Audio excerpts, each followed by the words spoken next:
You're listening to the Aesthetic Business Masters podcast, where we dive into the business of beauty, aesthetics, and innovation.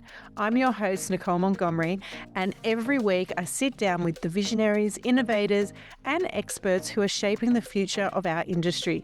Today's guest is a true disruptor in the skin health space, a scientist, educator, and formulator, Dr. Belal Shami.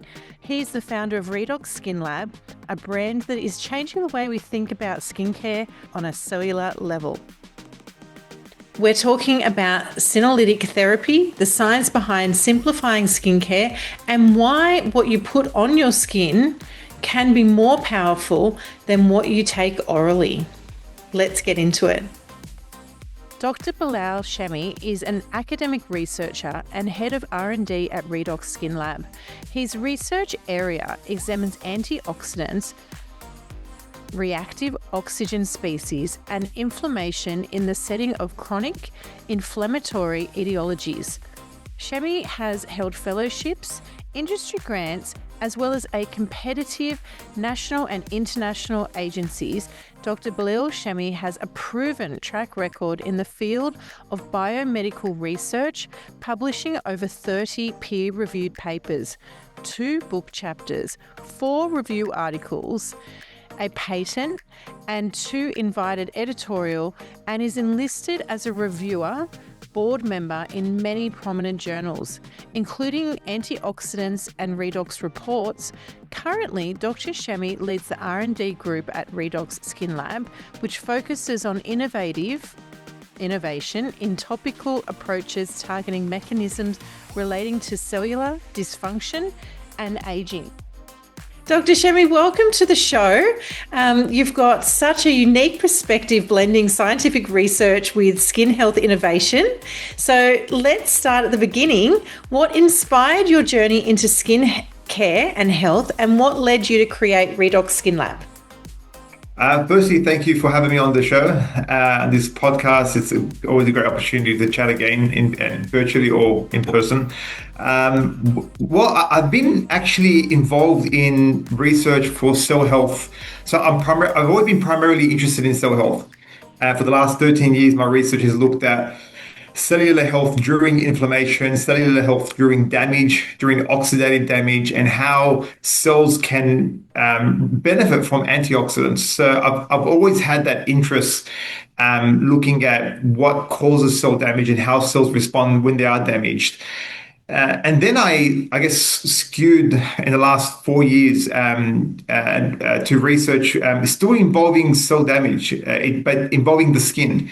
And the skin's a very unique organ because when you think of all the other organs in our body, skin being the largest, none of which are exposed to as many toxins and oxidants and pollutants as the skin is. And so the example would be that most of our organs are actually nestled inside us in our cavities, and so they don't have the exposure. So the only trauma they have is what we call biological trauma. So that's the trauma of just cells being alive. They have to deal with endogenous or like local sources of damage and injury, and they can repair themselves. There are a few exceptions. So the gastrointestinal tract forms a continuity between our external environment. So they are exposed to liquid toxins and some gas toxins as well, but they're not exposed to light damage. The lungs are exposed to gases, toxins in the environment, but again, not exposed to light. So the skin is the only organ that has to deal with both biological trauma, that is the trauma of biology just being alive, but also environmental toxins, both gaseous, both liquid, and both UV. And so from a cell injury perspective, it's actually quite a fascinating organ. It has to deal a lot with a lot of sources of reactive oxygen species or free radicals. And so my interest nestled there. And that kind of brought me into skin health because a lot of the damage that cells experience in some way or another transforms into an oxidative insult. So a classic example would be light, actually UV light, and UV light causing the pigmentation, which is the very downstream product. So in other words, there are multiple steps that takes light that causes effectively an increase in reactive oxygen species. So UV light is absorbed by these chromophores, these molecules in our skin, and they can heat up and they can emit electrons and cause reactive oxygen species. And the cell gets stressed out because now you have an increase in oxidative stress that causes DNA damage. Then cells respond to DNA damage by producing melanin, and then you go down the pigmentation pathway. So this one example of cell experiencing stress, you could see that the commonality is reactive oxygen species, so oxidative stress, and this is where antioxidants has a massive, massive role to play because you can block all that downstream effect if you act upstream, closest to the target, which is the UV light exposure. And if you want to go beyond that, you use sunscreen. So sunscreen stops the UV, blocks the light, so you don't have to go down. But the best approach is to use sunscreen and an antioxidant. I guess it's a long way of answering that question, but you could see that these cells are not ever damaged, ever so stressed. And from a point of view of redox biology, which is study of antioxidants that I've been involved in for over a decade, it kind of makes sense to steer my research and my passion towards skin health. Absolutely. As you're talking, I'm thinking about indoor and outdoor furniture. It doesn't seem to matter how much you try to protect your outdoor furniture, it never lives as long as the indoor furniture.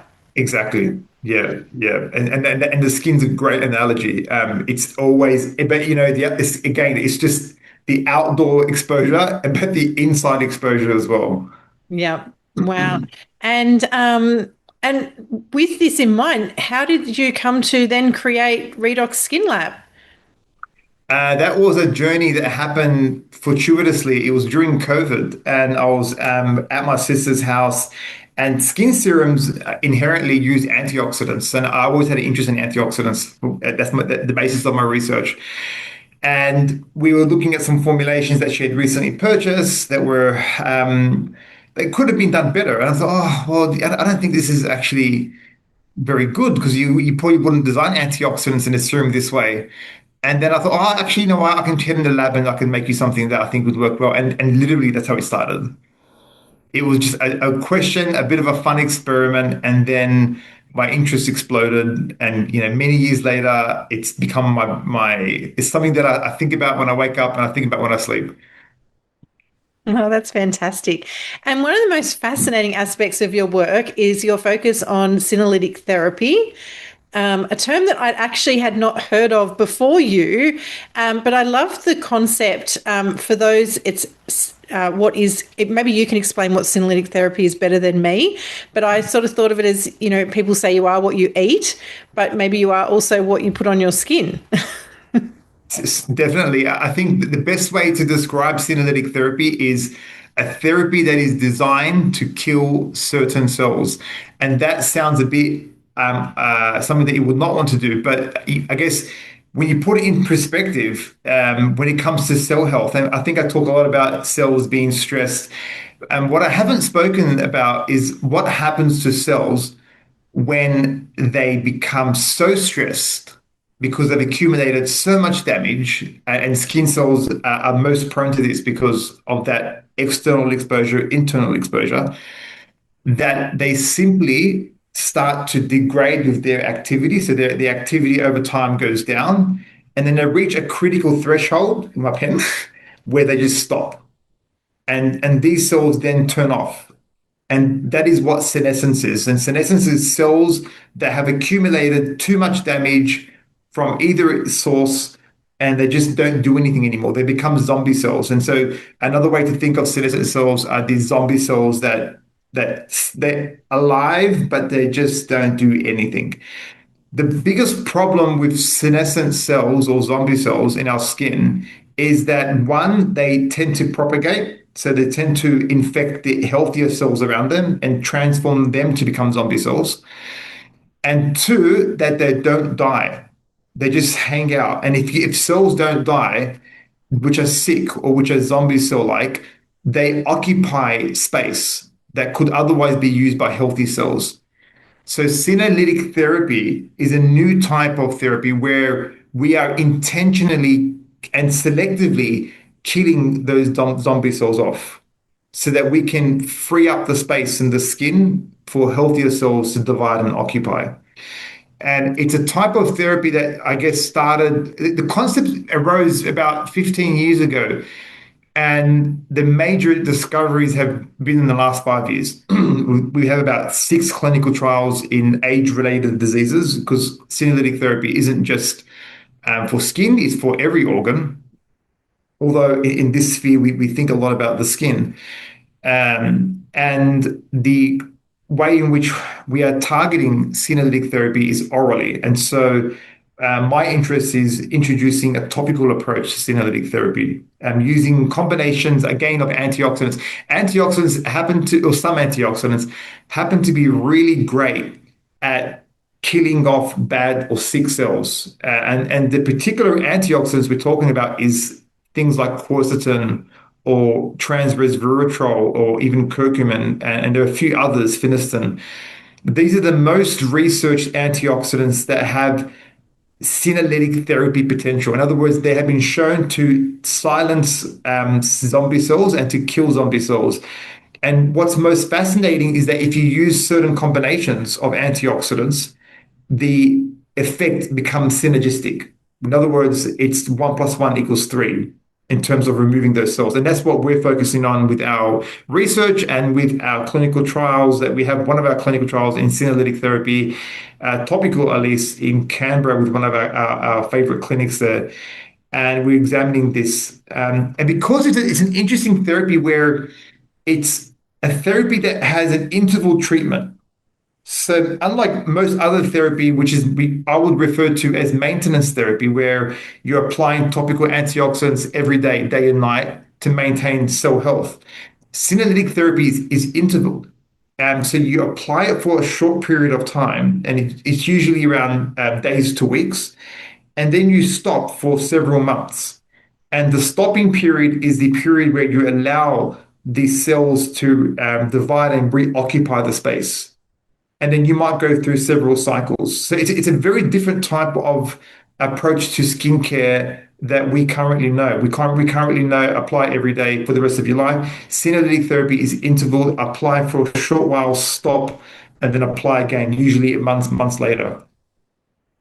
So it's something that, again, it's very new. I don't think from my knowledge, there aren't any clinical trials done in a widespread fashion. So we thought that, well, if no one's doing it, we should do it.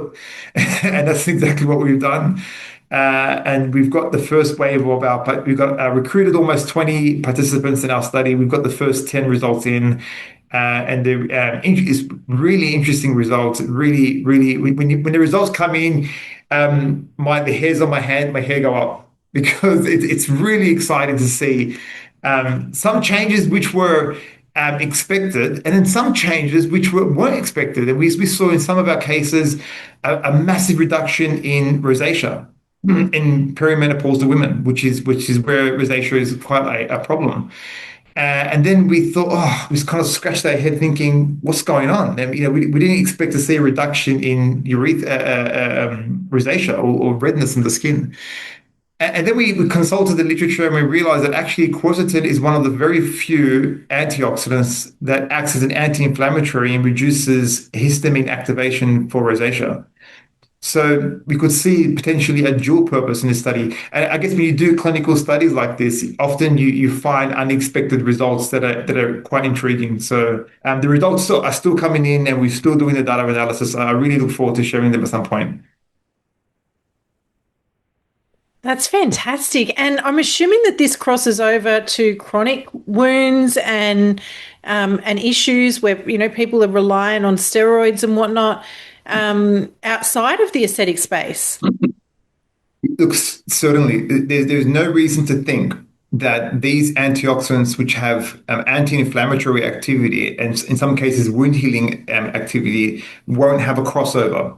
And be efficacious in wound healing and speeding up wound recovery, and can replace in some cases where in psoriasis or in eczema they have some utility. And so it's really again it's really exciting to kind of see that. And I think we would be looking at that at some point to start to pick out some medical indications where we can move away from topical steroids. The nasty thing about topical steroids, although they are the typical first line treatment for these conditions, is that they have really nasty long term side effects. And so if you and so long term adherence isn't always is sometimes a problem. So looking at natural alternatives, be it quercetin, and there are other leading compounds that are emerging, is something that is of great interest. So again, a lot of these things they kind of overlap. But our primary focus now is looking at the effect, the senolytic effect on the skin. So can we reverse aging from the point of view of removing sick cells and then letting enough time for those cells to repopulate, and then also for the skin to then remodel. The skin cells that we are targeting in senolytic therapy, which I probably should have started with, is the dermal fibroblasts, because these are the cells that make up the skin structure. Keratinocytes are the cells that at the epidermis of the skin, but the cells that are responsible for modeling the skin and giving it its suppleness and its elasticity is dermal fibroblasts. And these are highly active cells, and because they're so active, they're more prone to actually switching off and becoming zombie-like. So the target is, well, let's see if we can remove sick or zombie-like dermal fibroblasts so they can replace themselves. And then the time it takes for them to remodel the skin is the interval time that we allow, 3 months or even longer. And then we go again. And so, yeah, that's the approach that we've taken. That's so cool and so exciting. Now, there's always lots of noise in the skincare space, and whether that's on a clinic level or clinics being inundated with sales reps and multi-step routines and huge product lines. And then obviously we've got Mecca and the supermarket and everywhere else with lots of conflicting advice. How does Redox Skin Lab aim to simplify this process for both the end user and the clinic? That's a really good question. From our perspective, it's very deliberate. And I think when you're deliberate with your approach and with your scientific question, the answer becomes very deliberate and the solution becomes very deliberate. And so what I mean by that is often the skin concern needs to be articulated. And if it's articulated, and sometimes it can be quite easily articulated because you have obvious rosacea or you have obvious pigmentation. And other times it's not so clear. The point would be that when you pick up a product, you should immediately know what is this indicated for. And that wasn't clear to us entering the skin area. So from my perspective, I'm a scientist, so I really focus on the skin. And when we had to think about the marketing side of things, it became clear that we would pick up a product that had a very fancy name and it was B complex 5 mixed with this and that. It wasn't clear immediately who was this for and who could use it and for how long and who was, and so that was the immediate problem that we faced. And when we spoke to clinics, it was a problem that they had as well, particularly with a high turnover staff and training and constantly having to retrain them. And so we thought this is the pain point that we were naturally gravitating towards. And so our formulations have just on the side the indication that it's indicated for pigmentation. This is really purposefully formulated for pigmentation in mind. And then we've gone further and we've developed our Redox clinical protocols. And this is a pack where it gives you the protocol required to address a very specific indication. And so if you're a client or if you're a clinic owner or clinic worker, simply picking up the pack that is very clearly marked, it gives you the best strategy for that person to take home, clear instructions on how to use it and how long to use it. And it just really simplified the process. So I think the point would be we were very deliberate with our formulations, with the active ingredients and the delivery techniques to get into the skin.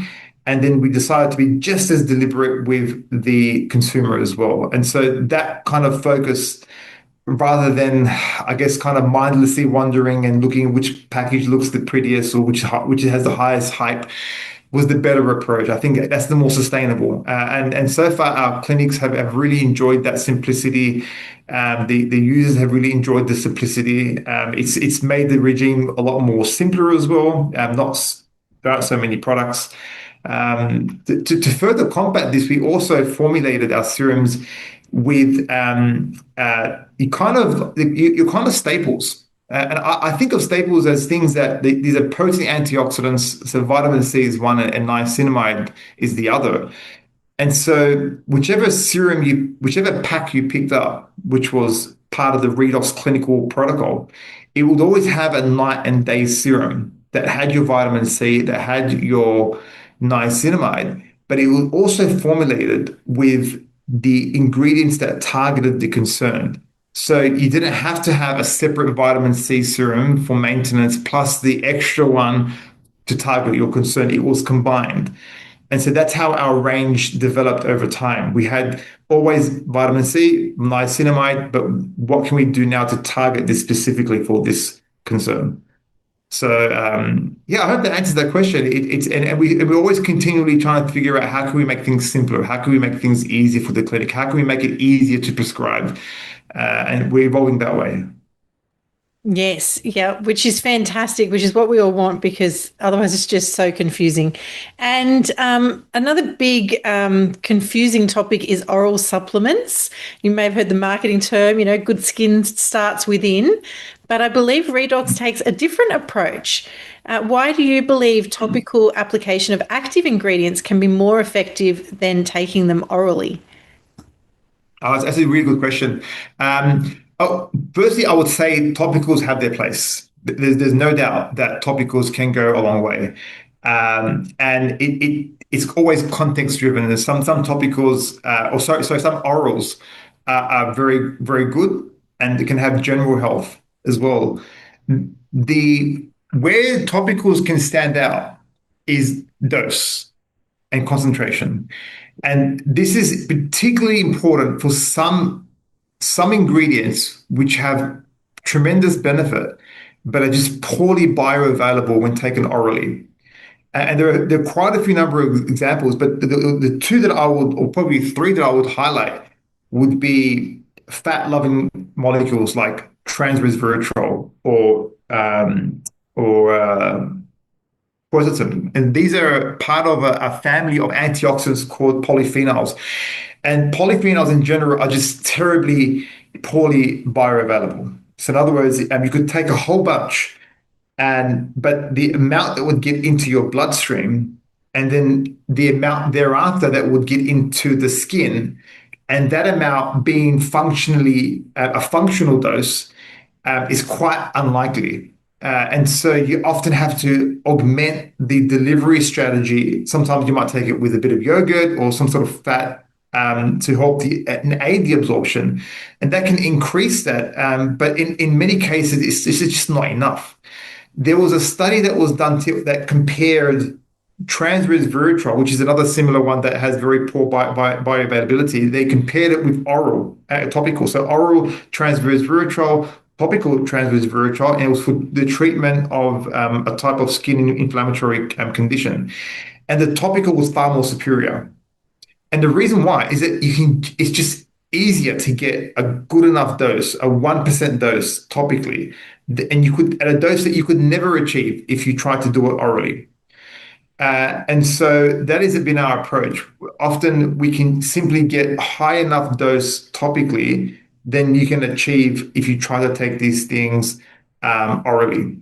So in that respect, topical has its advantage. And it has the other advantage that a lot of these topical agents have UV protective effects as well, because they can absorb a lot of UV energy.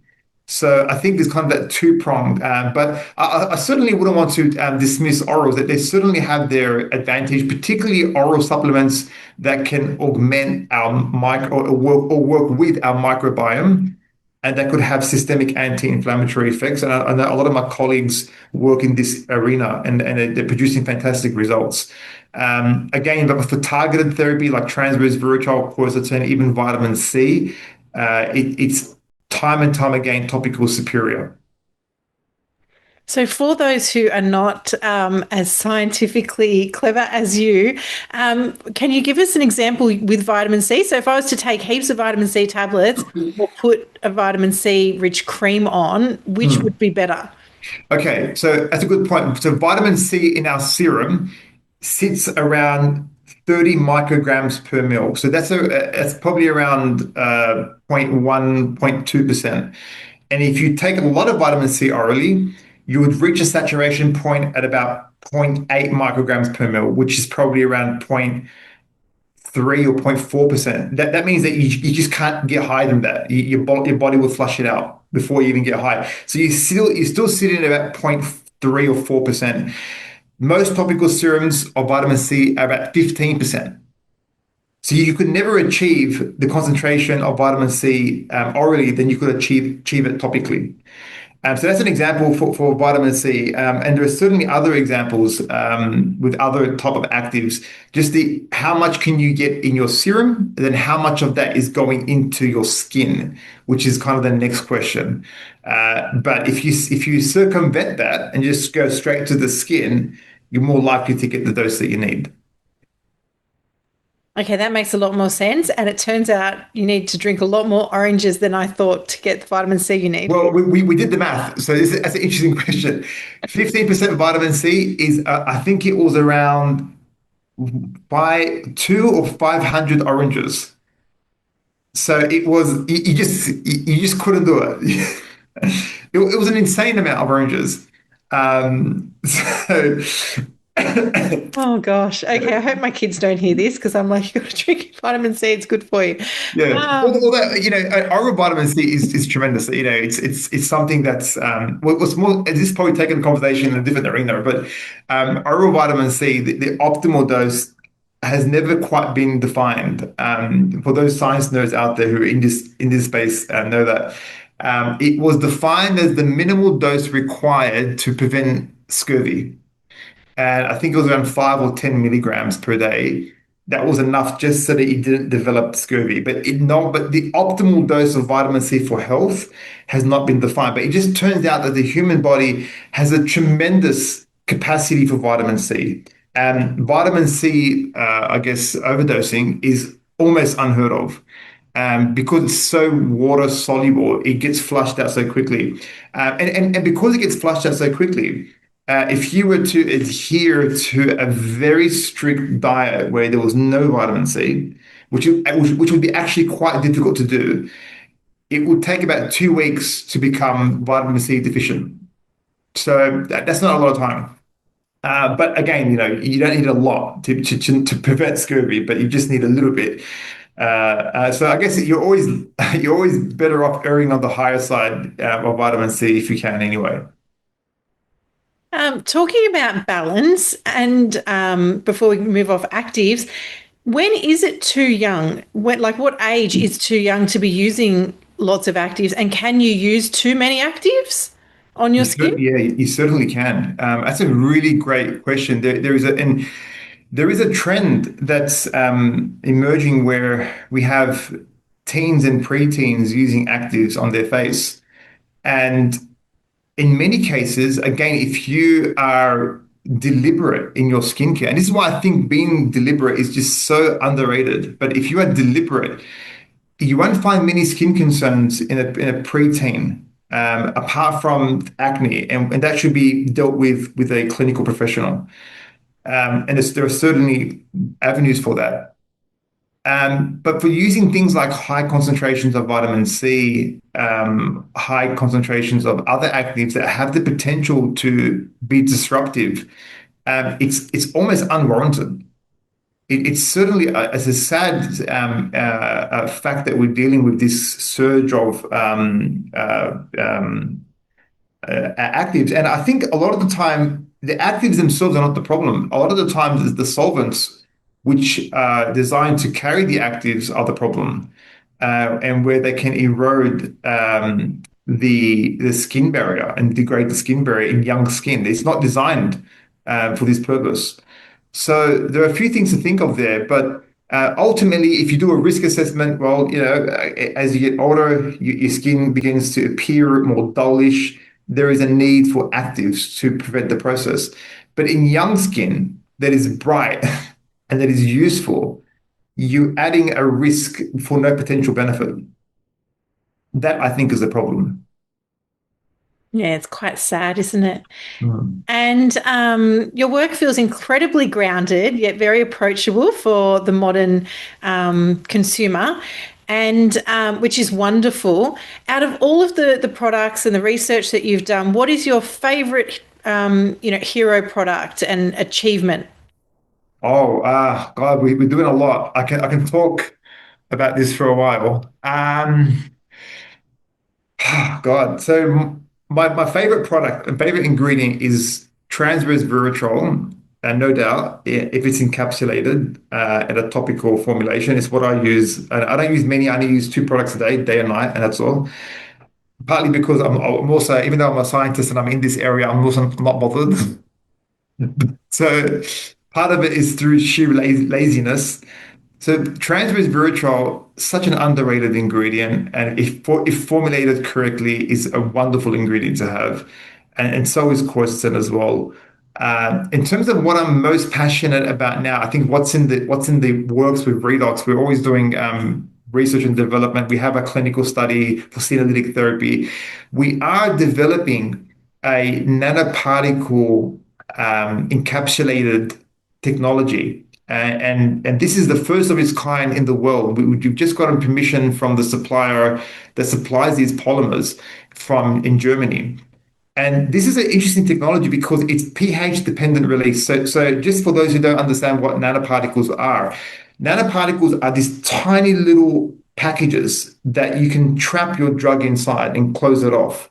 And so in a serum of these nanoparticles, there are millions of these tiny little vesicles. And the purpose of this is that one, it protects those active ingredients from the light and from oxygen, so it preserves them. But the other is that if you package this tightly, it could get into the skin where it needs to be. And so what we're working on now is these polymers that a pH dependent release. In other words, you create your nanoparticle, you trap your drug, but the package does not open until it gets inside the skin where there is a shift in pH. Then the package opens up and the active ingredient is released. And this is a really exciting area that we're developing, and we're entrapping active ingredients that need to get to the source deep within the skin where the melanocytes are to prevent pigmentation. And these are the type of ingredients. So I guess in terms of what's new in the area, we're looking at this technology. We're developing this technology. We have our clinical trial in senolytic therapy, and we also have other interests as well. I could talk for days, but I always get excited about this stuff. It's my passion, really. It's exciting. And for anyone who doesn't know Redox, is the Redox products better in silo on their own, or do they work well with other treatments, like, for instance, pre and post laser and more ablative procedures? Does that make sense? Yeah, it does actually. That's a good point. Our products were designed to work with clinic procedures, and so we developed a sub range that is useful for people who have for post procedural care, and this is where we designed our hydro repair gel that was rich in a specific type of wound healing accelerant called beta glucan. And it's a type of sugar molecule that there are various sources of this sugar molecule, but the best sources are either in yeast or in mushrooms. And we've sourced this from mushrooms, a particular type of mushroom called split gill mushroom. And what's been shown is that the type of sugar molecule gets recognized by immune cells within the skin, especially after an injury where you have your skin's appearing red. Your skin's appearing red because the blood vessels have dilated. And when they've dilated, more immune cells are recruited to that area. So the sugar molecule, beta glucan, is able to trick those immune cells into activating and releasing their growth factors, which then encourages the wound to heal faster.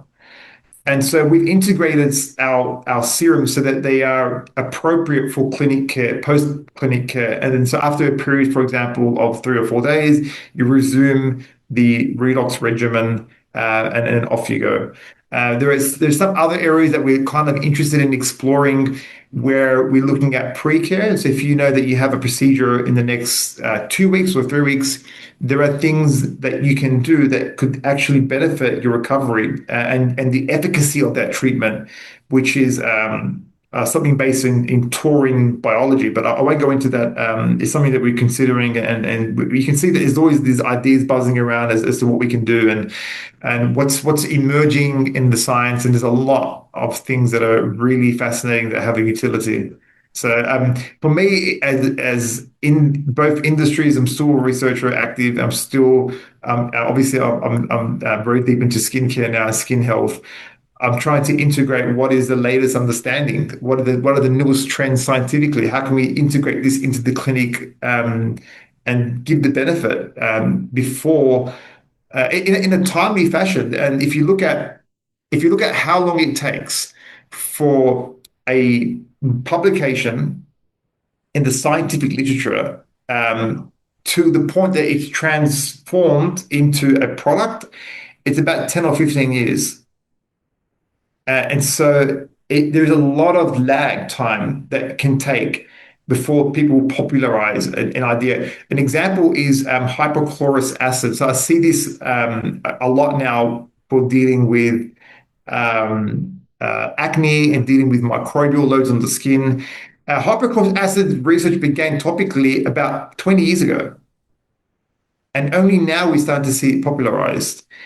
And what's emerging in the last 5 years is taurine chloramides, which are a derivative of hypochlorous acid that are actually more stable and have greater benefit. But we didn't want to wait 15 years before we introduce this into the clinic. So we have this product coming out in the next 6 months.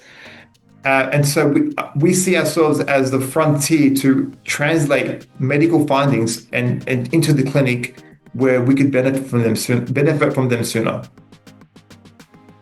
That's fantastic. How incredible. So exciting. Lots of exciting things happening. Yeah, look, we're only as useful as the clinics that help us as well, because the feedback we get, and we're able to think on our feet and adapt. And so I'm really grateful for the partnerships that we've developed and the ones that we are developing currently. So it's really thanks to the people that we've networked through various conferences, the conversations we have, the ideas that just get brought up, and it's limitless what we can think of and what we can do. That's fantastic. Well, I can't wait to see you speak at the Aesthetic Business Masters in Perth. We're very excited. I'm very much looking forward to it. So thank you for the invitation, and thank you for having me as a guest today. Oh my goodness, it's our honour. Dr. Shami, thank you so much for joining us, and your passion for science-backed skincare and simplifying the consumer experience is very refreshing and just what our industry needs. So I can't thank you enough. And to our listeners, if they'd like to learn more about Redox Skin Lab, they can follow you on social. And where is the best place to contact you? Socials, our website, our email addresses is the best way to reach us. Amazing. And I'll pop all those links in the comment section. Thank you so much for having me. Thank you. If you loved today's episode, don't forget to subscribe, rate us, and leave us a review on Spotify, Apple Podcasts, or wherever you tune in. This is Nicole Montgomery, and you've been listening to Aesthetic Business Masters podcast, where beauty means business. And I could not be happier with our chat today with Dr. Shami. Isn't he incredible? I really hope that you have the opportunity to come and learn from him, network and partner with him at the Aesthetic Business Masters in Perth. Thanks so much.